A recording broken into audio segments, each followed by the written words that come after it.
श्री स्वामी समर्थ. आजच्या संदेशाला तू पाहून दुर्लक्ष करू नकोस. आजचा हा संदेश तू शेवटपर्यंत नक्की बघ. आजचा हा संदेश फक्त आणि फक्त तुझ्यासाठीच आहे. त्यामुळे आजच्या संदेशाला तू पाहून दुर्लक्ष करू नकोस. त्या अगोदर तू जर का या चॅनलवरती नवीन असशील तर आत्ताच सबस्क्राईब करून घे. या चॅनलवरती तुला असेच स्वामींचे रोजचे संदेश पाहायला भेटतील.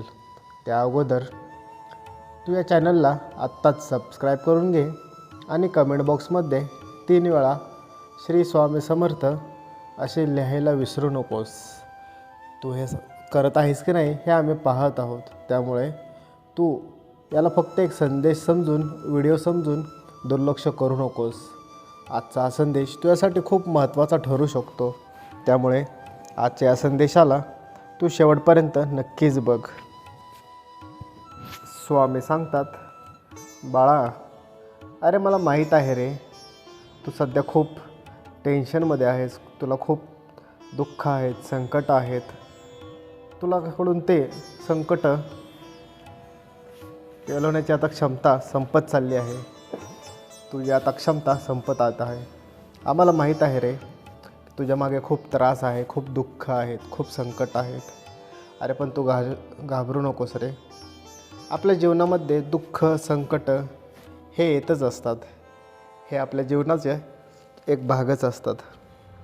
आपल्या जीवनाचे एक घटकच बनलेले असतात. प्रत्येक व्यक्तीच्या आयुष्यात संकट हे येतच असतात. संकट हे आपल्या जीवनातला एक अविभाज्य भागच झालेला असतो. प्रत्येक व्यक्ती हा त्या जीवनामध्ये त्याला कोणत्या ना कोणत्या तरी समस्येला, संकटाला सामोरे जावेच लागते. त्याच्यातून कोणाचीही सुटका नाही आहे रे. त्यामुळे लक्षात ठेव, अगदी श्रीमंत व्यक्ती असला तरी त्याला कोणत्या ना कोणते तरी दुःख असतेच. आणि अगदी गरीब व्यक्ती असला तरी त्याला देखील कोणते ना कोणते तरी दुःख सतावत असतेच. या जीवनामध्ये कोणीही सुखी नाही आहे बाळा. प्रत्येक व्यक्तीला कोणतं ना कोणतं तरी दुःख, संकट आहेच. फक्त फरक एवढाच आहे की आपण त्या दुःखातून आणि संकटात कसे सामोरे जातो, त्याच्यात वागतो कसे, विचार कसे करतो, निर्णय कसे घेतो, यावरून आपले भविष्य ठरत असते. त्यामुळे नेहमी लक्षात ठेव, संकटांना एक संकट बघून पाहू नकोस, तर संकटांना एक काहीतरी नवीन करण्याची, नवीन काहीतरी शिकण्याची संधी म्हणून बघ. संकटामध्ये आपण जेव्हा अडचणीत सापडतो तेव्हा आपण काय करून त्या अडचणीतनं बाहेर येऊ शकतो याचा विचार करत चल. संकटाला एक संधी म्हणून बघ. अशी संधी की त्या संधीतून तू एक व्यक्तिमत्व म्हणून चांगला उभारून येशील, एक माणूस म्हणून तू नक्कीच चांगला बोलून येशील. अशी संधी की त्यातून तुला काहीतरी चांगले हे शिकायलाच भेटणार आहे. असे समजून तू त्या संकटाला सामोरे जा. लक्षात ठेव, संकट आल्यामध्ये म्हणून कधीही घाबरून जाऊ नकोस, निराश होऊ नकोस. प्रत्येक व्यक्तीच्या आयुष्यात संकट हे येतच असतात. संकट हे ये जा करतच असतात. आपल्याला त्या संकटांमधूनच मार्ग काढायचा असतो. लक्षात ठेव, ज्या व्यक्तीला संकटातून मार्ग काढता आला त्या व्यक्तीला संकट हे संकट वाटत नाही, तर नवीन काहीतरी शिकण्याची संधी वाटू लागते.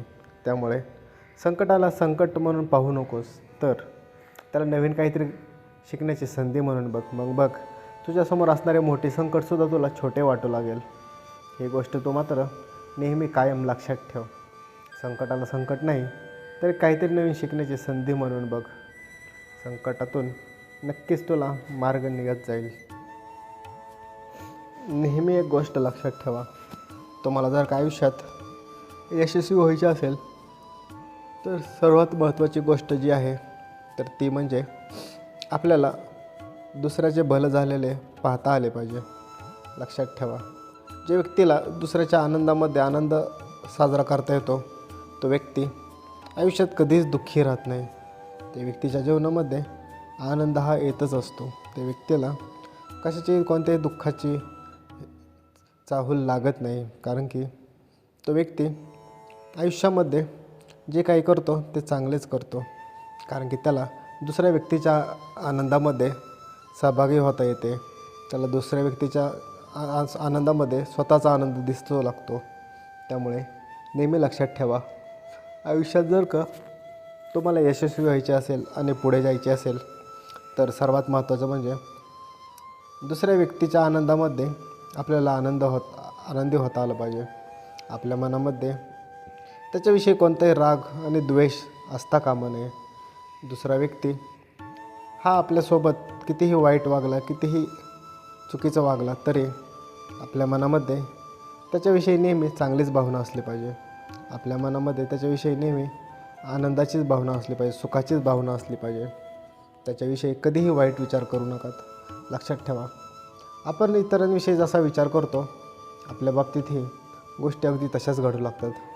जर मग आपण एखाद्या व्यक्तीच्या बाबतीत वाईट विचार केला, असा विचार केला की ह्याचे कधीच चांगले होणार नाही, ह्याचे वाईटच झाले पाहिजे, हा कधीच सुखी नाही राहिला पाहिजे, ह्याने कधीच प्रगती नाही केली पाहिजे, असं जर का आपण विचार करू लागलो तर आपल्या जीवनामध्ये आपल्या बाबतीतही सर्व काही तसेच घडते. आपल्या बाबतीतही सर्व गोष्टी ह्या तशाच घडू लागतात. त्यामुळे नेहमी लक्षात ठेवा, इतरांविषयी कधीही मनामध्ये वाईट विचार करू नका. या उलट तुम्ही दुसऱ्यांविषयी जेवढा चांगला विचार करचाल, जेवढी चांगली भावना ठेवचाल, तुम्ही जर का दुसऱ्याविषयी विचार केला की त्याची चांगली प्रगती व्हावी, सुखी राहावा, समाधानी राहावा, तर तुमच्या बाबतीतही अगदी तसे घडू शकते. तुमच्या बाबतीतही अगदी तसेच घडेल. त्यामुळे नेहमी लक्षात ठेवा, इतरांविषयी कधीही आपल्या मनामध्ये वाईट विचार आणू नका. इतरांविषयी नेहमी आदर, प्रेम आणि चांगलीच भावना ठेवा. कारण की आपण इतरांविषयी जसा विचार करतो, जसं बोलतो, आपल्या बाबतीतही अगदी तसेच घडू लागते. त्यामुळे नेहमी लक्षात ठेवा, इतरांविषयी कधीही आपल्या मनामध्ये वाईट भावना, वेगळे विचार ठेवू नका. नेहमी विचार करताना सगळ्यांचा चांगलाच विचार करा. भलेही समोरची व्यक्ती तुम्हाला त्रास देत असेल, दुःख देत असेल, संकट तुमच्यामध्ये त्याच्यामुळे निर्माण होत असतील, तरीही तुम्ही मात्र त्या व्यक्तीचा नेहमी चांगलाच विचार करा. लक्षात ठेवा, आपला चांगुलपणाच असतो जो आपल्या या सर्व संकटातून बाहेर काढत असतो. त्यामुळे आपला चांगुलपणा कधीही सोडू नकात. आपल्या या चांगुलपणामुळेच आपण आपल्यावरची सर्व संकटे, सर्व दुःख हे घालवू शकतो. त्यामुळे कधीही इतरांविषयी आपल्या मनामध्ये वाईट विचार आणू नकात, वाईट भावना आणू नकात. आपल्याविषयी लोकांनी कितीही वाईट विचार केला, कितीही वाईट कारस्थाने केले, तरी आपण नेहमी त्यांचा चांगलाच विचार करायचा. कारण की आपण जेवढा इतरांचा चांगला विचार करू, जेवढा इतरांचा चांगला विचार करत जाऊ, तेवढंच आपल्यामध्ये सुद्धा गोष्टी आपल्या जीवनामध्ये देखील चांगल्याच घडत जातील. या उलट आपण जेवढ्या इतरांविषयी वाईट विचार करू, बदल्याची भावना ठेवू, आपल्या जीवनामध्ये देखील अगदी तशाच गोष्टी या घडू लागतील. त्यामुळे नेहमी लक्षात ठेवा, कोणाविषयी आपल्या मनामध्ये वाईट विचार ठेवू नकात. नेहमी चांगले विचार ठेवा, नेहमी सकारात्मक राहा. तुमच्या जीवनामध्ये सुद्धा सर्व काही हे चांगलेच घडेल. श्री स्वामी समर्थ.